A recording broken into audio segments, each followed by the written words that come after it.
أعوذ بالله من الشيطان الرجيم. للذين لا يؤمنون بالآخرة مثل السوء، ولله المثل الأعلى وهو العزيز الحكيم. ولو يؤاخذ الله الناس بظلمهم ما ترك عليها من دابة ولكن يؤخرهم إلى أجل مسمى فإذا جاء أجلهم لا يستأخرون ساعة ولا يستقدمون. ويجعلون لله ما يكرهون وتصف ألسنتهم الكذب أن لهم الحسنى لا جرم أن لهم النار وأنهم مفرطون. تالله لقد أرسلنا إلى أمم من قبلك فزين لهم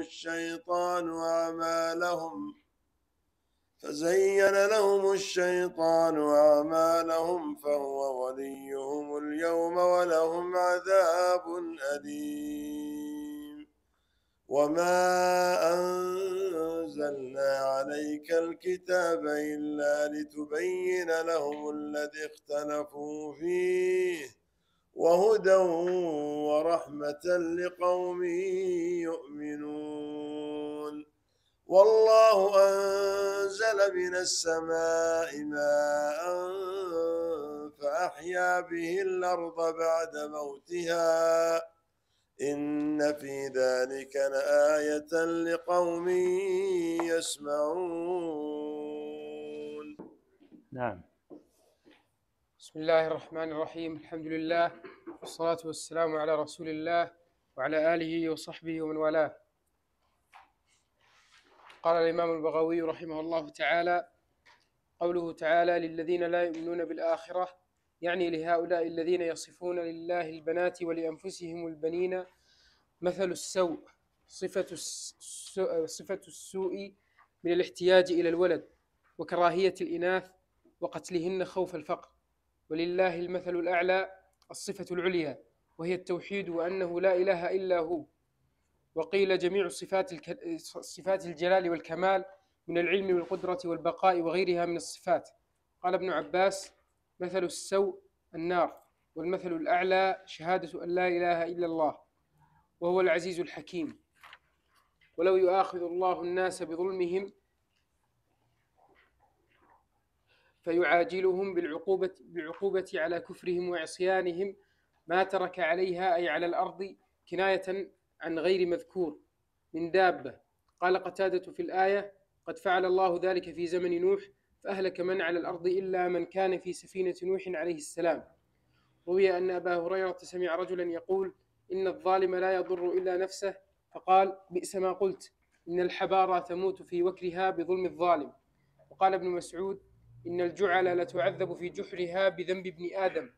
وقيل معنى الآية: لو يؤاخذ الله آباء الظالمين بظلمهم انقطع النسل ولم توجد الأبناء فلم يبق في الأرض أحد، ولكن يؤخرهم إلى أجل يمهلهم بحلمه إلى أجل مسمى إلى منتهى آجالهم وانقطاع أعمارهم، فإذا جاء أجلهم لا يستأخرون ساعة ولا يستقدمون.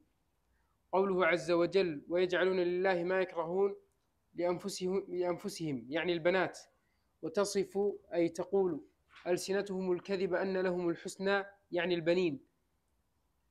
محل إن نصب بدل عن الكذب. قال يمان: يعني بالحسنى الجنة يعني بالحسنى الجنة في المعاد إن كان محمد صادقا في البعث، لا جرم حقا. قال ابن عباس: بلى، أن لهم النار في الآخرة وأنهم مفرطون. قرأ نافع بكسر الراء أي مسرفون، وقرأ أبو جعفر بتشديد الراء وكسرها أي مضيعون أمر الله. مضيعون أمر الله. وقرأ الآخرون بفتح الراء وتخفيفها أي منسيون في النار، قاله ابن عباس. وقال سعيد بن جبير مبعدون. وقال مقاتل متروكون. قال قتادة معجلون إلى النار. قال الفراء مقدمون إلى النار. ومنه قوله صلى الله عليه وسلم أنا فرطكم على الحوض أي متقدمكم. تالله لقد أرسلنا إلى من قبلك كما أرسلنا إلى هذه الأمة فزين لهم الشيطان أعمالهم الخبيثة فهو وليهم ناصرهم اليوم. وقرينهم سماه وليا لهم لطاعتهم إياه ولهم عذاب أليم في الآخرة.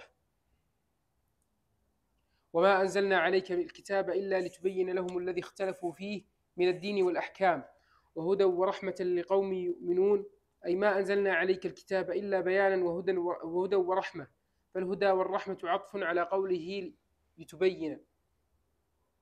والله أنزل من السماء ماء يعني المطر فأحيا به الأرض بالنبات بعد موتها يبوستها إن في ذلك لآية لقوم يسمعون.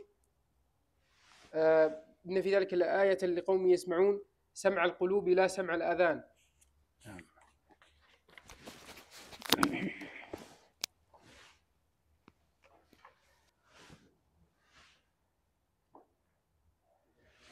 بسم الله الرحمن الرحيم. الحمد لله رب العالمين، صلى الله وسلم على نبينا محمد وعلى آله وصحبه أجمعين.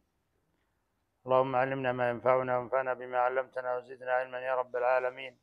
سبحانك لا علم لنا إلا ما علمتنا إنك أنت العليم الحكيم. يقول الله عز وجل للذين لا يؤمنون بالآخرة مثل السوء ولله المثل الأعلى وهو العزيز الحكيم. يذكر الله عز وجل في هذه الآية الكريمة أن الذي يستحقه المشركون من الصفات أرذلها وأسوأها، كما قال تعالى ساء مثلا القوم الذين كذبوا بآياتنا وأنفسهم كانوا يظلمون. ويثبت الله جل وعلا لنفسه العظيمة المثل الأعلى في هذه الآية وفي آية الروم عند قوله تعالى وله المثل الأعلى في السماوات والأرض وهو العزيز الحكيم.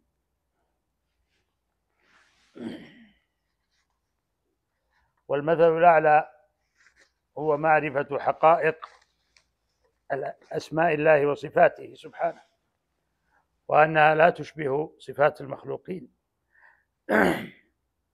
ولما كان سبحانه الرب الأعلى ووجهه الأعلى وكلامه الأعلى وسمعه الأعلى وسائر صفاته عليا سبحانه، كان له المثل الأعلى وهو أحق به من كل ما سواه، بل يستحيل أن يشترك في المثل الأعلى اثنان، لأنهما إن تكافأ لم يكن أحدهما أعلى من الآخر، وإن لم يتكافأ فالموصوف بالمثل الأعلى أحدهما وحده، فيستحيل أن يكون لمن له المثل الأعلى مثيل أو نظير. وهذا معنى المثل الأعلى الذي ذكره الله عز وجل في هاتين الآيتين من سورة النحل وسورة الروم، يعني ليس له مثيل ولا نظير، كما قال سبحانه ليس كمثله شيء وهو السميع البصير. فهو سبحانه مالك الملك، يؤتي الملك من يشاء وينزع الملك ممن يشاء ويعز من يشاء ويذل من يشاء بيده الخير وهو على كل شيء قدير. كل يوم هو في شأن، يغفر ذنبا ويفرج كربا ويفك عانيا وينصر مظلوما ويقسم ظالما ويرحم مسكينا ويغيث ملهوفا.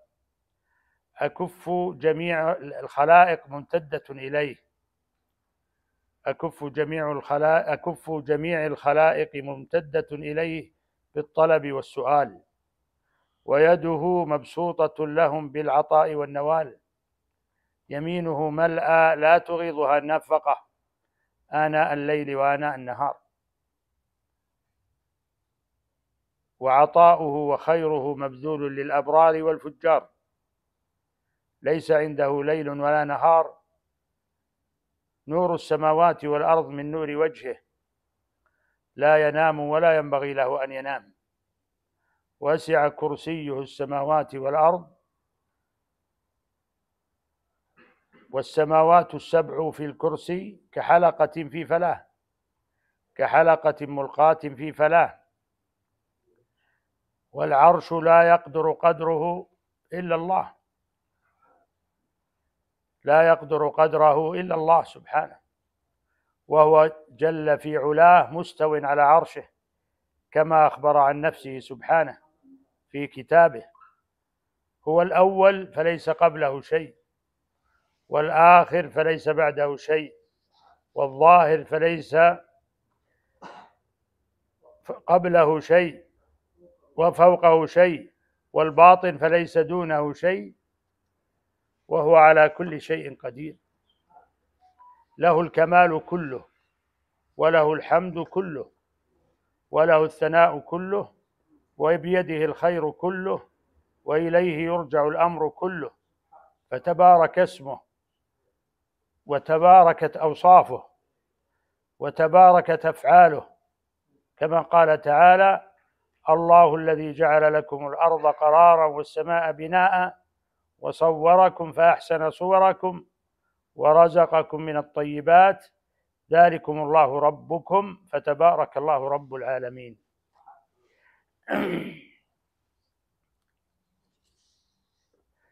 والمثل يستعمل في اللغة على عدة معاني،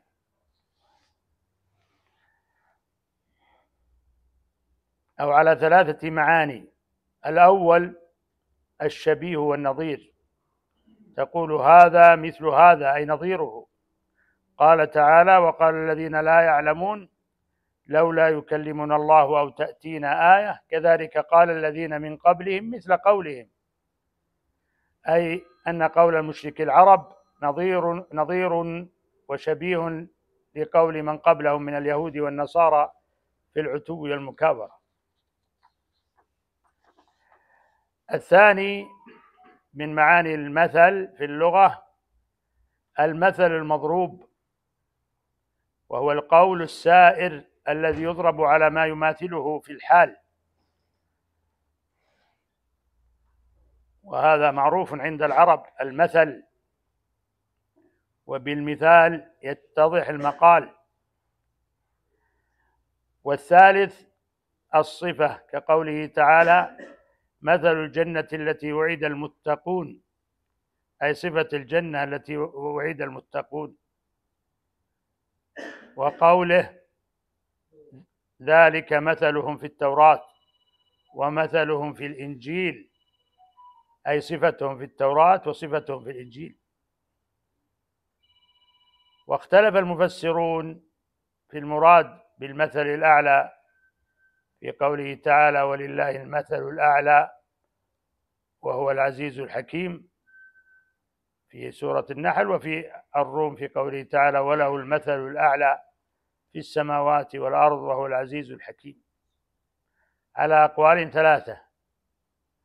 القول الأول أن المراد بالمثل الصفة، كما في قوله تعالى: ذلك مثلهم في التوراة ومثلهم في الإنجيل، أي صفتهم. وكذلك آية مثل الجنة التي وعد المتقون، يعني صفة الجنة. فالمثل الأعلى بمعنى الصفة العليا، وهذا ينسب إلى ابن عباس، قول لابن عباس رضي الله عنهما، وقال به الخليل ابن أحمد وكثير من المفسرين كالبغوي والقرطبي وابن كثير وغيرهم. القول الثاني أن المراد بالمثل الأعلى تنزيه الرب عن وجود المثل. قد روى الإمام الطبري بسنده عن ابن عباس رضي الله عنهما في قوله ولله المثل الأعلى قال يقول ليس كمثله شيء. القول الثالث أن المراد بالمثل الأعلى كلمة التوحيد وما دلت عليه من حقائق الإيمان. يقول ابن عباس رضي الله عنهما المثل الأعلى شهادة أن لا إله إلا الله. ويؤثر هذا القول عن قتادة، أيضا عن قتادة ومجاهد ومحمد بن المنكدر، وكلها يؤيد بعضها بعضا فمعانيها متقاربة، ولذلك قد يروى عن ابن عباس كل هذه الأقوال، لأن هذه كلها من المعاني واختلاف التنوع في التفسير. وأظهر الأقوال أن المقصود بالمثل الأعلى صفات الكمال والجمال لله عز وجل، وأعلاها وأعظمها تفرده بالإلهية سبحانه، لا إله إلا الله. وهذا هو المعنى الذي فسره ابن عباس رضي الله عنهما عندما قال المثل الأعلى شهادة أن لا إله إلا الله. ويعضد هذا القول أن آية الروم جاء بعدها قوله تعالى ضرب لكم مثلا من أنفسكم هل لكم مما ملكت أيمانكم من شركاء فيما رزقناكم فأنتم فيه سواء تخافونهم كخيفتكم أنفسكم كذلك نفصل الآيات لقوم يعقلون. حيث ضرب الله عز وجل في هذه الآية المثل على آكدية توحيده، فدل على أن المثل الأعلى هو توحيد الله عز وجل وإفراده بالعبادة سبحانه دون غيره، والمنفرد بالألوهية هو المستحق لها بصفات الكمال والجمال التي ذكر العلماء رحمهم الله، والذي ليس كمثله شيء سبحانه السميع البصير. وهذا القول يجمع الأقوال الثلاثة. ثم قال تعالى ولو يؤاخذ الله الناس بظلمهم ما ترك عليها من دابة ولكن يؤخرهم إلى أجل مسمى فإذا جاء أجلهم لا يستأخرون ساعة ولا يستقدمون. فيذكر الله عز وجل في هذه الآية الكريمة عظيم حلمه بخلقه على ما يحصل منهم من الظلم والزلل، ويذكر إمهالهم إلى حين أجلهم المحتوم الذي قدره الله لهم، فإذا جاء هذا الأجل فإنهم لا يستأخرون عنه ساعة ولا يستقدمون، كما ذكر الله عز وجل ذلك في آيات أخرى، كما في قوله تعالى ولو يؤاخذ الله الناس بما كسبوا ما ترك على ظهرها من دابة ولكن يؤخرهم إلى أجل مسمى فإذا جاء أجلهم فإن الله كان بعباده بصيرا. وقوله تعالى وربك الغفور ذو الرحمة لو يؤاخذهم بما كسبوا لعجل لهم العذاب بل لهم موعد لن يجدوا من دونه موئلا.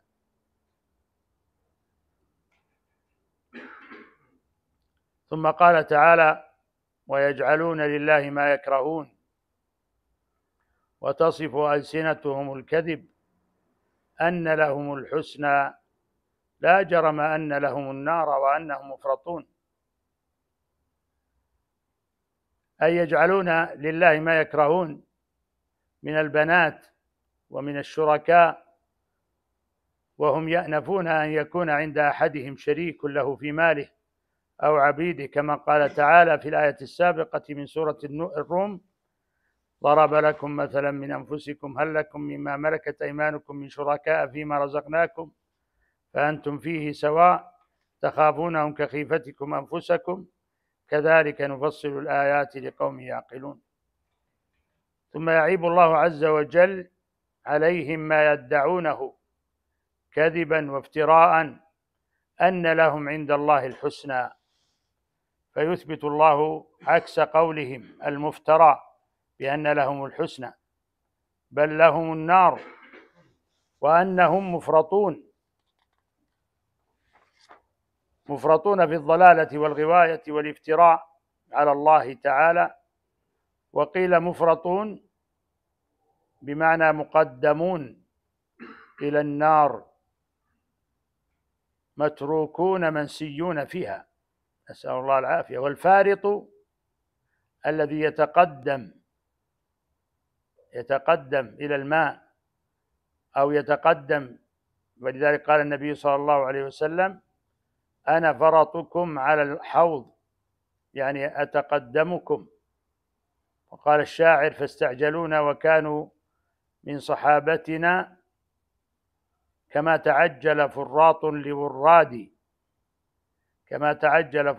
لوراد. والفراط المتقدمون في طلب الماء، والوراد المتأخرون.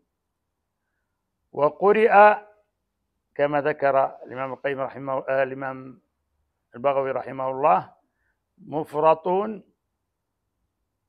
مفرطون بكسر الراء وتخفيفها مفرطون، وهي قراءة عبد الله بن مسعود رضي الله عنه، ومعناها مسرفون في الذنوب والمعاصي. وقد عاب الله عز وجل على الكافرين هذا الظن الكاذب في أن لهم عند الله الحسنى والمكانة العليا، لأن لهم عند الله الحسنى والمكانة العليا، كما ذكر الله ذلك في آيات أخرى كقوله تعالى ولئن أذقناه رحمة منا، يعني الإنسان من بعد ضراء مسته ليقولن هذا لي وما أظن الساعة قائمة ولئن رجعت إلى ربي إن لي عنده للحسنى، يعني الكافر إن لي عنده للحسنى فلننبئن الذين كفروا بما عملوا ولنذيقنهم من عذاب غليظ. وقوله تعالى وما أظن الساعة قائمة في سورة الكهف في الرجلين المؤمن والكافر، قال الكافر وما أظن الساعة قائمة ولئن رددت إلى ربي لأجدن خيرا منها منقلبا. فالكافر يزعم أن له مكانة عند ربه، وهذا افتراء على الله عز وجل وكذب. فأبطل الله عز وجل هذا الكذب الذي افتروه بقولهم ايش؟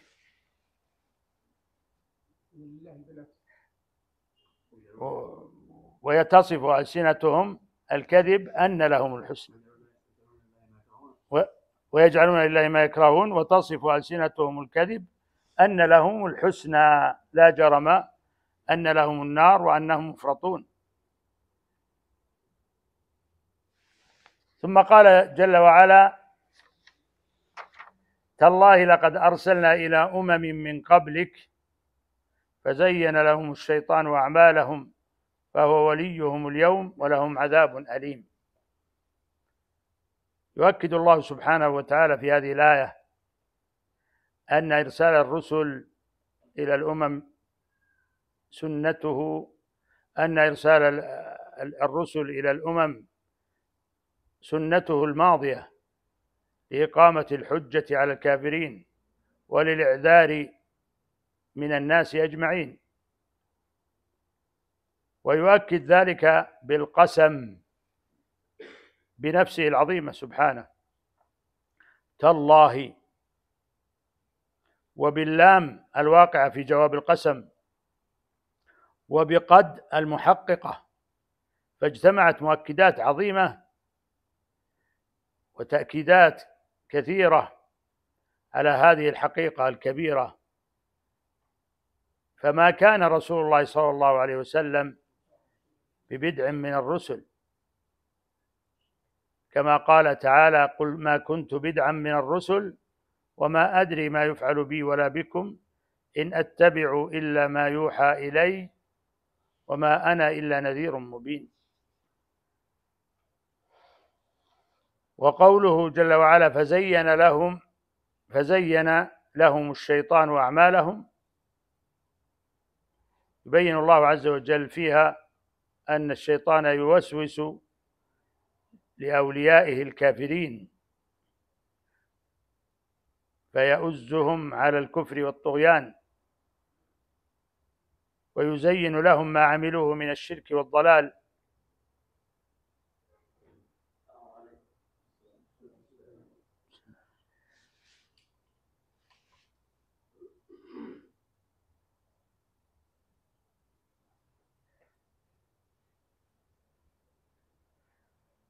فهؤلاء المشركون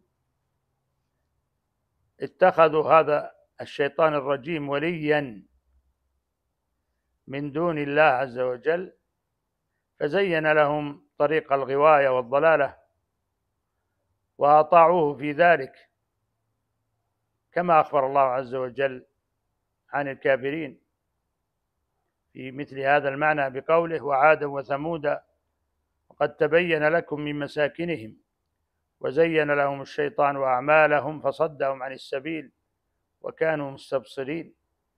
وقال تعالى: فلولا إذ جاءهم بأسنا تضرعوا ولكن قست قلوبهم رحمك الله ولكن قست قلوبهم وزين لهم الشيطان ما كانوا يعملون. وقال تعالى في شأن بلقيس وقومها على لسان الهدهد: وجدتها وقومها يسجدون للشمس من دون الله وزين لهم الشيطان أعمالهم فصدهم عن السبيل فهم لا يهتدون. فالشيطان يزين الأعمال ويظهرها على وجه حسن حتى يوغلوا في الغواية والضلالة، لأنهم اتخذوه وليا، فلما اتخذوه وليا زين لهم هذه الطرق الخبيثة القبيحة. واختلف المفسرون في قوله تعالى: فهو وليهم اليوم.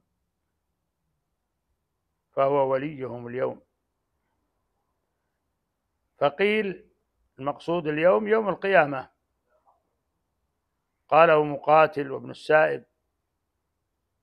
وقيل فهو وليهم اليوم في الدنيا، بمعنى أن موالاتهم له في الدنيا.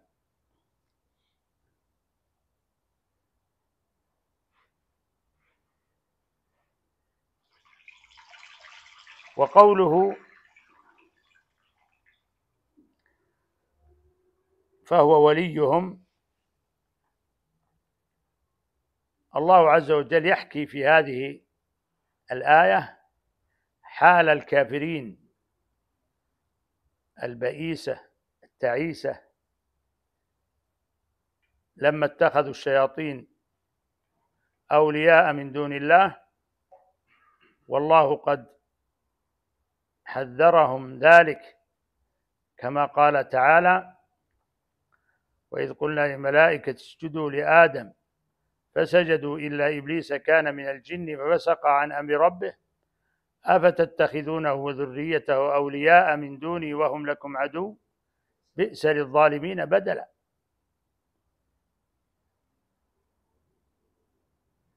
فلم يستجيبوا لما أمرهم الله عز وجل به وحذرهم من طاعة الشيطان واتخاذه وليا من دون الله عز وجل، فوقعوا في شر أعمالهم، ولم تنفعهم هذه الولاية من الشيطان شيئا، بل كانوا معه في العذاب.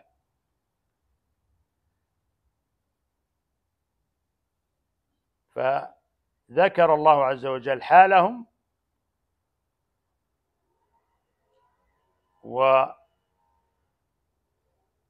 قوله جل وعلا اليوم فهو وليهم اليوم يدل على التبكيت الشديد لهم، كمن يقول لمن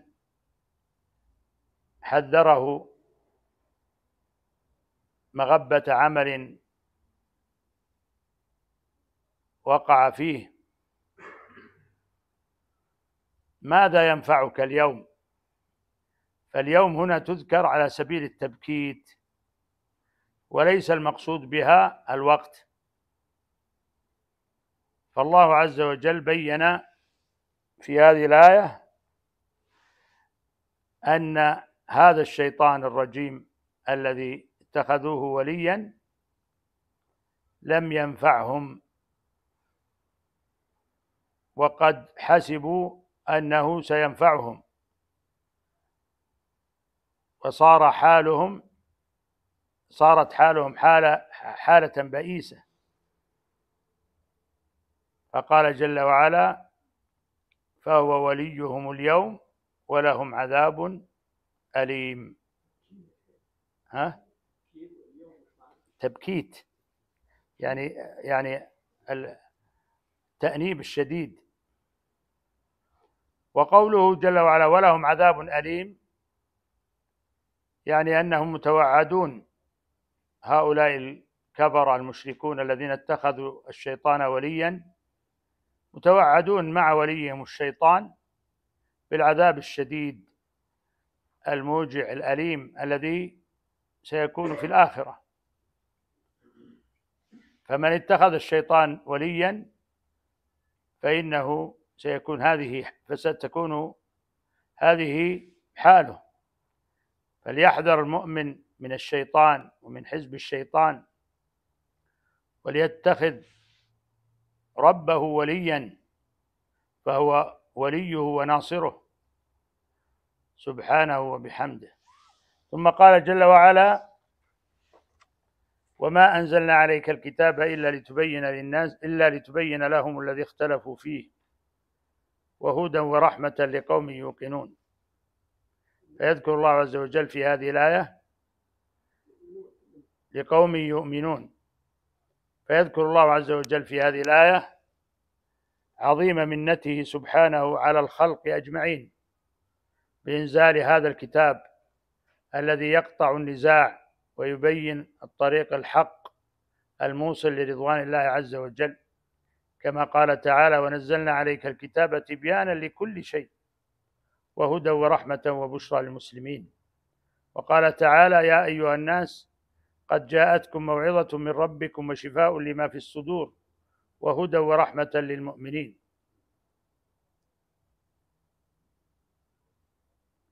وقال تعالى: هذا بصائر للناس وهدى ورحمة لقوم يوقنون. ففي الكتاب العزيز الذي أنزله الله عز وجل على نبيه محمد صلى الله عليه وسلم الهدى والنور لكل الناس، وفيه الجواب الكافي لمن أراد الدواء الشافي لقلبه ولكل ما تنازع الناس فيه من قديم أو حديث. فلله الحمد والمنة على هذه النعمة العظيمة، كما حمد ربنا سبحانه نفسه على إنزال هذا الكتاب بقوله: الحمد لله الذي أنزل على عبده الكتاب ولم يجعل له عوجا قيما لينذر بأسا شديدا من لدنه ويبشر المؤمنين الذين يعملون الصالحات أن لهم أجرا حسنا ماكثين فيه أبدا وينذر الذين قالوا اتخذ الله ولدا ما لهم به من علم ولا لآبائهم كبرت كلمة تخرج من أفواههم إن يقولون إلا كذبا. فهذا الكتاب نعمة عظيمة ومنة جسيمة أنعم الله عز وجل بها على البشرية، فمن أخذ به واهتدى بهداه فإنه ينجو ويفوز برضا الله عز وجل.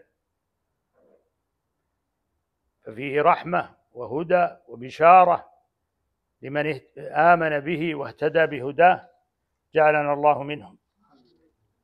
ثم قال تعالى: والله أنزل من السماء ماء فأحيا به الأرض بعد موتها إن في ذلك لآية لقوم يسمعون. كثيرا ما يقرن الله جل وعلا بين حياة القلوب بالإيمان والهدى وحياة الأرض بالماء والنبات. فهذه الآية جاءت عقب ذكر المنة بإنزال الكتاب لهداية الخلق وحياة قلوبهم. كذلك الله ينزل الماء لتحيا الأرض وتنبت، كما قال تعالى: ألم يأن للذين آمنوا أن تخشع قلوبهم لذكر الله وما نزل من الحق ولا يكونوا كالذين أوتوا الكتاب من قبل فطال عليهم الأمد فقست قلوبهم وكثير منهم فاسقون. ثم قال بعدها جل وعلا: اعلموا أن الله يحيي الأرض بعد موتها قد بينا لكم الآيات لعلكم تعقلون. وقوله جل وعلا: إن في ذلك لآية لقوم يسمعون، أي فيما سبق مما ذكر الله عز وجل من عظيم منته بإنزال الكتاب وإنزال المطر ودلالة كل واحد منهما على الآخر، آية ظاهرة لمن تدبر وتأمل وسمع الحق سماع قبول، كما قال جل وعلا: إنما يستجيب الذين يسمعون. فالذي يسمع سماع قبول يهتدي ويستجيب. فلذلك الله عز وجل ندبنا إلى استماع الخير والهدى، فقال جل وعلا: فبشر عباد الذين يستمعون القول فيتبعون أحسنه أولئك الذين هداهم الله وأولئك هم أولو الألباب جعلنا الله منهم. ونقف على قوله عز وجل: وإن لكم في الأنعام لعبرة نسقيكم مما في بطونه من بين فرث ودم لبنا خالصا سائغا للشاربين والله أعلم. صلى الله وسلم على نبينا محمد.